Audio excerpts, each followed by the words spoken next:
वैसे मेरा फोटो कभी नहीं दिखाते, चुनाव में जरूर दिखाया जाएगा। हाँ, कल्याण सिंह जी का भी यही हाल है, वैसे फोटो नहीं दिखाएंगे लेकिन चुनाव में दिखाएंगे। मैं अपनी पार्टी के मंच पे आऊंगी, मैं लोगों का वोट मांगूंगी। मैं वोट में कभी नहीं कहती हूँ कि लोधियो तुम भाजपा को वोट करो, नहीं, क्योंकि मैं तो अपनी पार्टी की निष्ठावान सिपाही हूँ। लेकिन मैं आपसे थोड़ी अपेक्षा करूंगी कि आप पार्टी के निष्ठावान सिपाही होंगे। आपको अपने आसपास के हित देखना है, और अगर आप पार्टी के वोटर नहीं है तो आपको सारी चीजों को देख करके ही अपने बारे में फैसला करना है। अरे इंकलाब का नशा चढ़ गया ओबीसी के लड़कों पर।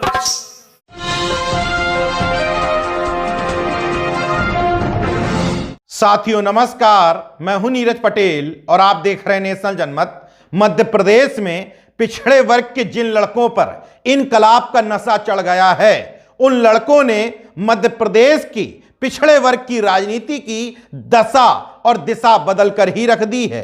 मध्य प्रदेश की कद्दावर नेता, पूर्व मुख्यमंत्री, पूर्व केंद्रीय मंत्री उमा भारती का यह बयान उसी आंदोलन से प्रभावित बताया जा रहा है। अभी तक विपक्षी आरोप लगाता था कि भारतीय जनता पार्टी में शामिल पिछड़े और दलित वर्ग के नेता मुखौटों की तरह इस्तेमाल किए जाते हैं और चुनाव के बाद फेंक दिए जाते हैं। लेकिन अब कद्दावर नेता उमा भारती ने लोधी समाज के एक परिचय सम्मेलन में खुले मंच से यह बयान दिया है कि मुझे चुनाव के समय में मुखौटे की तरह इस्तेमाल किया जाएगा, मेरी फोटो दिखाई जाएगी, मगर आप सबको इस्तेमाल नहीं होना है। लोधी समाज से उन्होंने कहा कि मेरी जिम्मेदारी है पार्टी के नेता होने के नाते कि मैं आकर के मंच से वोट मांगूंगी, मगर आपको वोट वहीं देना है जहां आपका हक, अधिकार, सम्मान सुरक्षित हो। उमा भारती ने अपने बयान में न सिर्फ खुद के इस्तेमाल होने की बात कही, बल्कि उत्तर प्रदेश के कद्दावर दिवंगत नेता लोधी समाज से आने वाले कल्याण सिंह जी की भी फोटो दिखा करके वोट बैंक की तरह इस्तेमाल करने की बात कही। उन्होंने कहा कि वैसे हमारी तस्वीरें कहीं नहीं दिखाई जाती, लेकिन जो चुनाव आता है तो हमारी तस्वीरों का इस्तेमाल वोट लेने के लिए किया जाता है। वैसे मेरा फोटो कभी नहीं दिखाते, चुनाव में जरूर दिखाया जाएगा। हाँ, कल्याण सिंह जी का भी यही हाल है, वैसे फोटो नहीं दिखाएंगे लेकिन चुनाव में दिखाएंगे। तो आपका दिल आ जाता है कि हमारा नेता जिधर है हम भी उधर हैं। नहीं, आपको अपने अधिकार के लिए लड़ना है। उमा भारती ने और भी ज्यादा सख्त लहजा इस्तेमाल करते हुए कहा कि मैंने आपके वोट बैंक की रजिस्ट्री नहीं करा दी है, मैंने आपके वोट बैंक का पट्टा नहीं लिख दिया है, इसलिए मेरा काम है पार्टी नेता के नाते वोट मांगने आना, लेकिन मेरे कहने पर एक पार्टी विशेष को वोट कतई मत देना। मैं अपनी पार्टी के मंच पे आऊंगी, मैं लोगों का वोट मांगूंगी।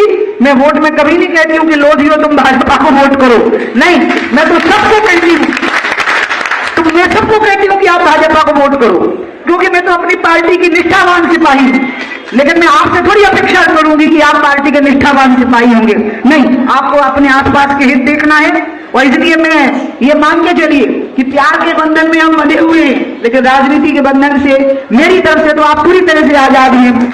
अब इसमें कोई दो राय नहीं कि यह बयान मध्य प्रदेश में अगले साल होने वाले विधानसभा चुनाव में भारतीय जनता पार्टी के लिए मुसीबत खड़ी कर सकता है, क्योंकि पहले ओबीसी महासभा ही आग जला चुकी है, उसमें घी डालने का काम उमा भारती का यह बयान कर सकता है, क्योंकि मध्य प्रदेश में लोधी समाज एक बड़ी तादाद और हैसियत रखता है। उमा भारती खुद अपने बयान में मान रही हैं कि 50 विधानसभा सीटों पर सीधे सीधे दखल रखता है, उनमें से 27 विधानसभाएं ऐसी हैं जहां लोधी वोट बैंक के बिना जीत हार नहीं हो सकती। आगे लोकसभा का भी चुनाव है, अगर लोधी करवट बदलता है तो नरेंद्र मोदी तक की कुर्सी हिल सकती है। इसलिए इस बयान के बचाव में भारतीय जनता पार्टी और गोदी मीडिया उतर गई है और उसने बताना शुरू किया कि इस वजह से उमा भारती बयान दे रही हैं, नाराज हैं, साइडलाइन हैं, इसका टिकट चाहती हैं। नेशनल जनमत का विश्लेषण यह है कि बयान किस वजह से दिया गया, उससे ज्यादा महत्वपूर्ण यह है कि बयान दिया क्या गया। उमा भारती का यह बयान भारतीय जनता पार्टी में शामिल पिछड़े वर्ग के मुखौटे बन चुके भूपेंद्र यादव, केशव प्रसाद मौर्य जैसे नेताओं के अलावा पिछलग्गू बन चुके राजनीतिक दल जिसमें अनुप्रिया पटेल, संजय निषाद का नाम प्रमुखता से लिया जाता है, उनके लिए नजीर की तरह है। किसी पार्टी में शामिल होना, किसी पार्टी में निष्ठा होना अलग बात है, पार्टी का मुखौटा और गुलाम होना अलग बात। उमा भारती अपने हिंदुत्व के एजेंडे से, बीजेपी की गुलामी से उबरी नहीं है, मगर हिंदुत्व की गुलामी करते हुए 41 साल बाद ही सही उन्होंने जो बयान दिया है वो पिछड़े वर्ग के नेताओं के लिए एक नजीर की तरह हो सकता है। नेशनल जनमत पिछड़े या दलित वर्ग के नेताओं से यही अपेक्षा करता है। आप किसी भी राजनीतिक दल में हो, यह सजेशन नहीं दिया जा सकता कि फलाना दल ठीक है, फलाना खराब, कहीं पर भी हो, लेकिन बात अपने वर्गीय हितों के लिए, समाज के लिए, अधिकारों के लिए और अपने समुदाय के मान सम्मान के लिए होनी चाहिए।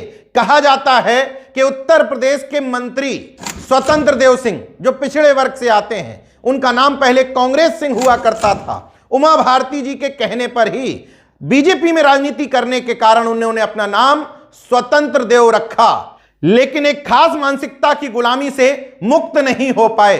कम से कम उमा भारती से अब यही सीख ले लीजिए कि अपने पार्टी के हित, वर्गीय हित, समाज हित, इनको क्लब नहीं करना चाहिए और मुखौटे की तरह, गुलामी की तरह एक पार्टी विशेष के लिए न्यौछावर हो करके अपने समाज, वर्ग, समुदाय के हितों को खूंटी पर नहीं टांग देना चाहिए। वीडियो की शुरुआत में मैंने ओबीसी महासभा का जिक्र इसलिए किया था क्योंकि भारतीय जनता पार्टी के नेता प्रीतम सिंह लोधी, जो बताया जाता है कि उमा भारती के कहीं से रिश्तेदार भी लगते थे, उनको भारतीय जनता पार्टी से निष्कासित किया गया क्योंकि उन्होंने पुजारी, पुरोहित और कथावाचकों के खिलाफ एक मंच से सार्वजनिक तौर पर बयान दिया था। वहां से निकलने के बाद ओबीसी महासभा ज्वाइन करते हैं वो और ओबीसी महासभा के एक बड़े नेता महेंद्र सिंह लोधी मिलकर के तमाम सारे पिछड़े वर्ग के नेताओं के साथ पूरे मध्य प्रदेश में जन आंदोलन खड़ा कर देते हैं। महेंद्र सिंह लोधी बताते हैं कि ओबीसी महासभा से